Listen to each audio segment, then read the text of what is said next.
नमस्कार दोस्तों, crazy knowledge में आपका स्वागत करता हूं। दोस्तों, ये आज मैं बहुत बड़ी वैकेंसी में लेकर आया हूं। ये वैकेंसी जो है बैंक जॉब की है। दोस्तों, आपको मालूम होगा एसबीआई उसी ने वैकेंसी निकाली है। जो ये वैकेंसी का नाम है एसबीआई सीबीओ रिक्वायरमेंट। दोस्तों, ये बहुत बड़ी वैकेंसी है। इसमें करीब करीब 3850 पोस्ट हैं। दोस्तों, आज इस वीडियो में देखेंगे कि इस फॉर्म को भरने के लिए आपको क्या क्वालिफ़िकेशन क्या चाहिए, एज लिमिट क्या होनी चाहिए, आपको फॉर्म कैसे भरना है। पूरी डिटेल्स इस वीडियो में हम इसके बारे में बात करते हैं। दोस्तों, सबसे पहले देखते हैं कि जो एसबीआई का पोस्ट कौन सी हैं। दोस्तों, जो इसमें पोस्ट दिया हुआ है सर्किल बेस ऑफिसर, यानी कि सर्किल बेस ऑफिसर सीबीओ, यानी कि जो सीबीओ को फुल फॉर्म है, जो यही पोस्ट है जो दोस्तों सर्किल बेस ऑफिसर। ये टोटल पोस्ट दिया हुआ है इसमें 3850। दोस्तों, इसके पहले देखते हैं कि इसकी क्वालिफ़िकेशन क्या है।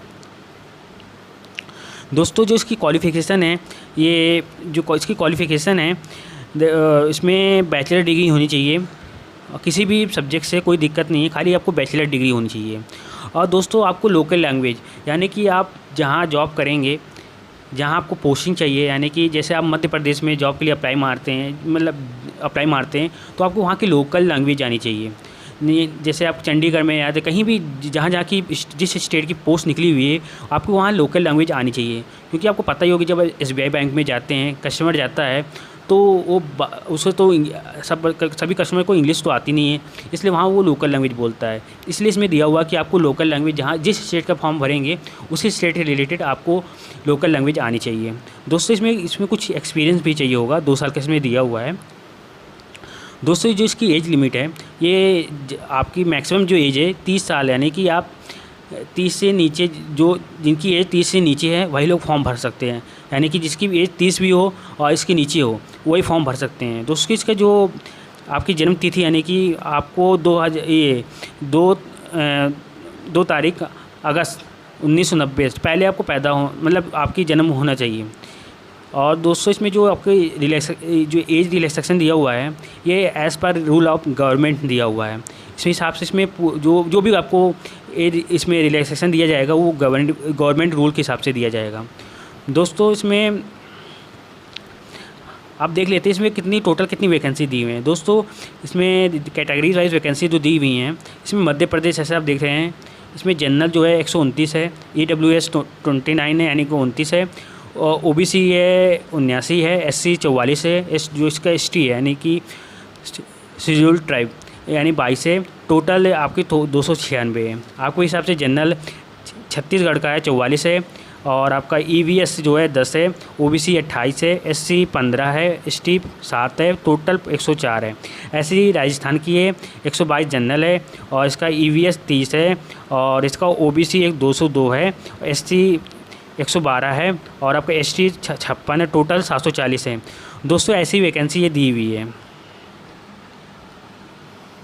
दोस्तों, अब बात करते हैं कि इस फॉर्म को भरना कैसे है। दोस्तों, आप चाहते हैं मेरे जो इसमें पोस्ट है, इसमें सबसे नीचे दिया हुआ है, उसमें अप्लाई नाउ का ऑप्शन है। वहाँ जाके उसमें 2 लिंक दिए हुए हैं, एक रजिस्ट्रेशन है, एक लॉगिन है। जैसे आप सबसे पहले आपको रजिस्ट्रेशन करना पड़ेगा। वहाँ पर जब रजिस्ट्रेशन में क्लिक करेंगे तो आपको रजिस्ट्रेशन करना पड़ेगा। आपको वहाँ पे आधार कार्ड, फ़ोन नंबर, आप बाकी डिटेल देनी पड़ेगी। उसके बाद जब रजिस्ट्रेशन कर लेंगे तो आप बगल में दिया हुआ लॉगिन का ऑप्शन, तो आप वहाँ लॉगिन पे क्लिक करेंगे तो आपको पासवर्ड और आपका जो रजिस्ट्रेशन नंबर है वहाँ डाल के आपको आगे फॉर्म भरना पड़ेगा। यानी फॉर्म में आपको पूरी डिटेल देनी पड़ेगी। आपका जो जैसे मार्कशीट है, कहाँ फॉर्म भरना है, क्या है, पूरी डिटेल वहाँ भरनी पड़ेगी। दोस्तों, आप चाहें तो ऑफिशियल वेबसाइट पे जा सकते हैं एसबीआई के, वहाँ से आप फॉर्म भर सकते हैं, आपकी जैसी इच्छा। दोस्तों, फॉर्म भरने से पहले बता दें कि आपको जो आईडी प्रूफ, यानी एड्रेस डिटेल, और जो आपकी फ़ोटो है, सिग्नेचर है, जितनी पूरी आपकी डॉक्यूमेंट डिटेल है, आप कोशिश करें पहले स्कैन कर लें। स्कैन करने के बाद फिर फॉर्म भरें। दोस्तों, स्कैन करने पे ये फ़ायदा होता है कि आपका फॉर्म जो आपकी फ़ोटो होती है वो बिल्कुल क्लियर आती है। दोस्तों, आप बहुत लोग फ़ोटो उसकी क्या बोलते हैं, उसकी फ़ोटो खींचते हैं, जो क्या होता है कभी कभी प्रॉब्लम हो जाती है, उसको ब्लर आ जाता है। आपको पता नहीं होता, आप फ़ोटो को अपलोड कर देते हैं, लेकिन आपका फॉर्म वो रिजेक्ट कर दिया जाता है। इसलिए मैं बोलता हूँ दोस्तों, आप कोशिश करिए स्कैन करके आप रख लीजिए, आपको भविष्य में भी काम देगा और इस फॉर्म भरने में भी। इसलिए आप कोशिश करिए स्कैन करके आप फ़ोटो को अपलोड मारिए और सिग्नेचर को भी। दोस्तों अगर जब तक आप पेमेंट नहीं करेंगे, जब तक आप एप्लीकेशन फ़ीस नहीं जमा करेंगे, जब तक आपका ये फॉर्म सबमिट नहीं होगा। दोस्तों एक लास्ट में बोलते हैं कि आप फॉर्म भरने के बाद उसका प्रिंट आउट निकाल लीजिए, ताकि आपको भविष्य में जब आप इसका एडमिट कार्ड आता है, एग्ज़ाम डेट आती है, अब कोई भी मतलब आपका सिलेक्शन भी हो जाता है, तो आपको जो फॉर्म ओपन करना होता है, तो आपको रजिस्ट्रेशन और बाकी डिटेल चाहिए होता है, जो आप अगर इसका प्रिंट आउट रख लेंगे तो आपको वहाँ पे अब काम देगा। दोस्तों अगर प्रिंट आउट नहीं ले पाते हैं तो आप इसका स्क्रीनशॉट ले लीजिए, ताकि आपको वो आगे जाकर कभी भी कोई दिक्कत ना आए। इसलिए मैं बोलता हूँ कि एक बार आप अगर इस कोशिश करिए प्रिंट आउट ले लीजिए, नहीं होता है तो आप स्क्रीनशॉट ले सकते हैं और उसे सेव करके रख लीजिए अपने ईमेल आईडी में, कहीं जगह सेव करके रख लीजिए। दोस्तों ये फॉर्म को भरने के लिए एप्लीकेशन फ़ीस क्या होनी चाहिए। दोस्तों ये गलती से लिख उठा हुआ है NILT साइंटिस्ट, ये पहले का पोस्ट है, गलती से मैं इसे वो एडिट नहीं कर पाया था, इसलिए थोड़ा सा प्रॉब्लम हो गई। कोई दिक्कत नहीं। ये अब जिसका एप्लीकेशन फ़ीस है, जो इसका SBI CPO का जो जनरल है, OBC या EWS है, कैंडिडेट के लिए 750 है जो फ़ीस दिया हुआ है, और SC ST और फिजिकल हैंडीकैप उसके लिए कोई फ़ीस नहीं है, मतलब बिल्कुल एप्लीकेशन फ़ीस नहीं दिया हुआ है, मतलब उनको फ़ीस नहीं भरने की ज़रूरत है। खाली जनरल OBC या EW को फॉर्म फ़ीस देना पड़ेगा। दोस्तों इसका जो पेमेंट मेथड है, यानी कि आपको फ़ीस भरना कैसे है। दोस्तों आप चाहे तो इसका इंटरनेट बैंकिंग, ऑनलाइन और नेट बैंकिंग, मतलब आप उसको फ़ीस पेमेंट कर सकते हैं। और इसका ऑफलाइन मेथड भी दिया हुआ है, यानी कि चालान के थ्रू आप पैसे को भी उसका जो एप्लीकेशन फ़ीस है वो भी भर सकते हैं। दोस्तों इसमें जो अब आपकी जो इसमें दिया हुआ है इसमें इम्पॉर्टेंट डेट, यानी कि आपको जो एप्लीकेशन स्टार्ट हुआ था 27 जुलाई 2020 से फॉर्म भरना स्टार्ट हो चुका है। दोस्तों इसकी लास्ट जो डेट है 16 अगस्त दिया हुआ 2020।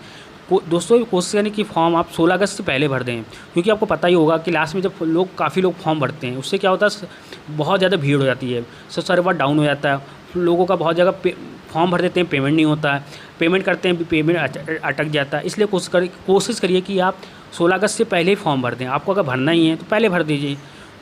दोस्तों इसमें जो लास्ट डेट पेमेंट की दिया हुआ है, यानी कि एप्लीकेशन फ़ीस जमा करने की 16 अगस्त से दिया हुआ है। दोस्तों इसमें एग्ज़ाम डेट और एडमिट कार्ड, दोस्तों ये इसका भी आया नहीं है, मतलब अभी डेट नहीं दिया हुआ है। जब भी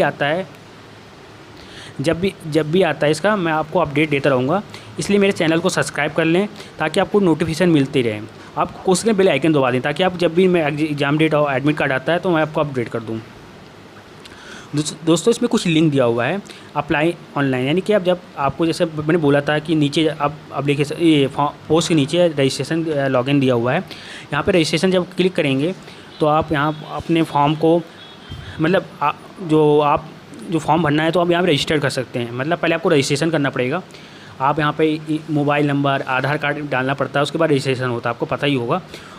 उसके बाद जब रजिस्ट्रेशन कर लेते हैं तो वहाँ पर आपको रजिस्ट्रेशन ID देता है, पासवर्ड लेता है, उस पर लॉगिन करना पड़ता है। लॉगिन करने के बाद आप आप पूरा अपना डॉक्यूमेंट अपलोड करते हैं, फ़ोटो डालते हैं, उसके बाद पेमेंट करते हैं, वो लॉगिन के अंदर होता है। दोस्तों एक और इसमें दिया हुआ है लिंक, डाउनलोड नोटिफिकेशन। दोस्तों इससे आप क्लिक करके पहले इसमें ये नोटिफिकेशन ऑफिशियली दिया हुआ है, SBI का निकाला हुआ है। दोस्तों पहले आप इसको पढ़ लें, अच्छे से पढ़ लें। दोस्तों को अगर आप कोशिश करें पूरा पढ़ लें, क्योंकि आप बीच में कभी कभी लोग पढ़ते नहीं, आधा अधूरा ज्ञान लेकर वो लोग फॉर्म भरते हैं, बाद में उनको प्रॉब्लम आ जाती है। दोस्तों कोशिश करें पूरा पहले आप एक बार पढ़ लें नोटिफिकेशन, उसके बाद जाकर आप फॉर्म भरें। दोस्तों ये ऑफिशियल वेबसाइट दिया हुआ है SBI का, आप वहाँ पे इसका जो नोटिफिकेशन का डिटेल और जॉब के जो इसमें जो फॉर्म जॉब निकली हुई है यहाँ पे दिया हुआ है। दोस्तों कोशिश करिए पहले चेक कर लें कि ये जॉब सही में निकली है कि नहीं निकली है। क्या होता है कभी कभी लोग फॉर्म को अपडेट कर देते, फॉर्म ये वैकेंसी निकाल देते हैं, जबकि वैकेंसी आई हुई नहीं होती है। बहुत लोग मैंने देखा है ऐसे, काफ़ी लोग वैकेंसी निकाल देते, वैकेंसी जो आई नहीं होती। ऐसे भी लोग होते हैं कुछ लोग जो वैकेंसी मतलब निकाल देते, वैकेंसी आई नहीं होती है। इसलिए कोशिश करें पहले आप चेक कर लीजिए वैकेंसी आई है कि नहीं आई है। अगर आई है तभी भरें दोस्तों, क्योंकि बहुत लोग मैंने देखा है ऐसा होता है। दोस्तों ऐसे मैं बता दूँ, ये जो मैं वीडियो बना रहा हूँ इसका SBI का CPO का ये वैकेंसी आई हुई है, मैं पूरी डिटेल चेक करी है। इसलिए एक बार पहले आप चेक कर लिए ताकि आपको विश्वास हो जाए कि वैकेंसी ऑलरेडी आई हुई है। दोस्तों लास्ट में जाते जाते मैं एक बात बोलता हूँ कि दोस्तों अगर कोई बोलता है कि आपके मैं एसबीआई में सिलेक्शन करवा दूंगा या किसी तरह का पेपर पास करा दूंगा, दोस्तों ऐसा कोई कर नहीं सकता, क्योंकि दोस्तों ये जो एग्ज़ाम कराया जाता है ये एसबीआई करवाता है, मतलब पूरा वो वही देख रेख करता है। दोस्तों ऐसा कोई नहीं है जो आपको भैया एग्ज़ाम पास करा दिए। कोशिश करिए, आप प्रिपरेशन करिए, पढ़ाई करिए, उसके बाद जो भी वो कार्रवाई होती है सिलेक्शन के लिए वो होता है। दोस्तों पहले बता दूं, मैं मेरा चैनल या मेरी वेबसाइट जहां से आप ये इसका एप्लीकेशन आप भर सकते हैं, चाहें तो ये यूट्यूब पे नीचे डिस्क्रिप्शन में दिया हुआ अप्लाई नाउ करेंगे, वहाँ पे लिंक दिया हुआ है, वहाँ क्लिक करते ही आप सीधा मेरी ऑफिशियल वेबसाइट पहुँच जाएंगे। वहाँ फॉर्म पूरा दिया हुआ है और नीचे अप्लाई नाउ का ऑप्शन भी दिया हुआ है, आप चाहें तो वहाँ भर सकते हैं। दोस्तों मैं पहले बता देता हूँ, मेरी वेबसाइट या यूट्यूब चैनल किसी भी तरह का न जॉब करवाता है, ना ही ये किसी तरह का पेमेंट होता है, इसमें खाली लोगों को इन्फॉर्मेशन प्रोवाइड करता है। दोस्तों में जाते हुए मेरे चैनल को सब्सक्राइब कर लें और लाइक कर दें और नोटिफिकेशन बेल आइकन को दबा दें ताकि आपको अच्छी नोटिफिकेशन मिलती रहे। धन्यवाद।